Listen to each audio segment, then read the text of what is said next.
أنا بقالي 15 سنة بسوق شحنات، بتعود على الحاجات الغريبة اللي بشوفها في محطات البنزين الساعة 3 الفجر، السحالي البشرية، المدمنين اللي بيلفوا في ساحة الانتظار. لكن اللي حصل في السبعة إيفاين الشهر اللي فات لسه مخلي النوم طاير من عيني. كنت في الساعة 20 من رحلة كان المفروض تاخد 14 ساعة، مكوم على الكافيين، مشغل مزيكا صاخبة، بصافع نفسي بأي حاجة عشان أفضل صاحي. كنت خلاص هتفرقع من الاحتياج للحمام لما لمحته. المحطة دي واقفة لوحدها في وسط اللاشيء، كأنها منارة حزينة. المكان كله كان فاضي، مجرد عربية سيفيك قديمة متبهدلة وعليها استيكرات بتتكلم عن سيطرة الحكومات على العقول، بالظبط اللي أنا محتاجه الساعة 3:17 الفجر. دخلت والجرس رن. ورا الكاونتر كان واقف شاب، شكله في منتصف العشرينات، نحيف بطريقة مريبة، مركز في موبايله، مبتسم ابتسامة غريبة مش واصلة لعينيه حتى. سألته عن الحمام، أشار لي ناحيته بدون ما يبص لي. صوابعه كانت شكلها غريب، طويلة بشكل غير طبيعي، مفاصله بتتحرك بزوايا تخلي معدتي تتقلب. الأظافر كانت متبهدلة ودم ناشف على الأطراف. حاولت أطنش وأقول إن ده أكيد من التعب، واتجهت للحمام. الأرض كانت لزجة، وصوت خطواتي عامل صوت مزعج. ريحة المكان خليط عجيب من القهوة المحروقة والكلور وحاجة عفنة. جوه الحمام كانت الإضاءة الفلورسنت بيتزن، واحدة منهم بترعش كأنها إضاءة نايتمير. كان في كابينتين وحوض بول متبهدل من غير ما عارف عليه إيه بالظبط. دخلت الكابينة الأولى، ركبي كانت تقريبا لازقة في الباب، وأنا مشغول بموضوعي سمعت صوت نفس بطيء جاي من الكابينة اللي جنبي. مش نفس طبيعي، كان صوت خشن، كأن حد بيغرق من جوه. اتكسفت وقلت بصوت واطي: آسف يا مات. متوقع رد، لكن مفيش، مجرد النفس ده اللي مستمر. للحظة كل حاجة سكنت تماما. ألو؟ ناديت، لكن النفس اختفى. الصمت اللي اتلاه كان أسوأ. خلصت بسرعة وخرجت، مستعد أجري بره. صوت المية بيقطر من الحنفية، عامل صوت رتيب بيزيد مع كل نقطة بتضرب في الحوض المبقع.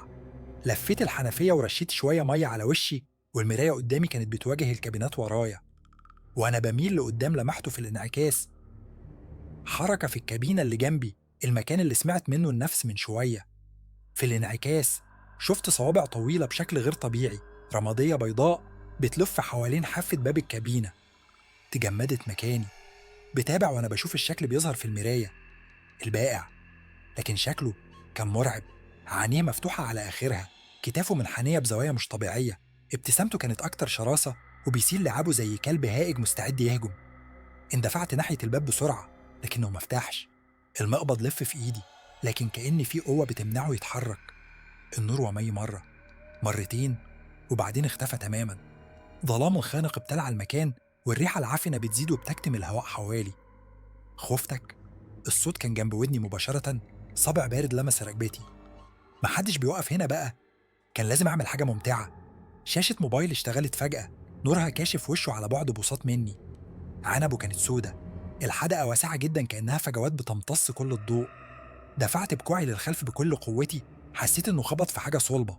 سمعته بيعن، لكنه ما سابنيش. إيده غرزت في كتافي بقوة مش ممكنة.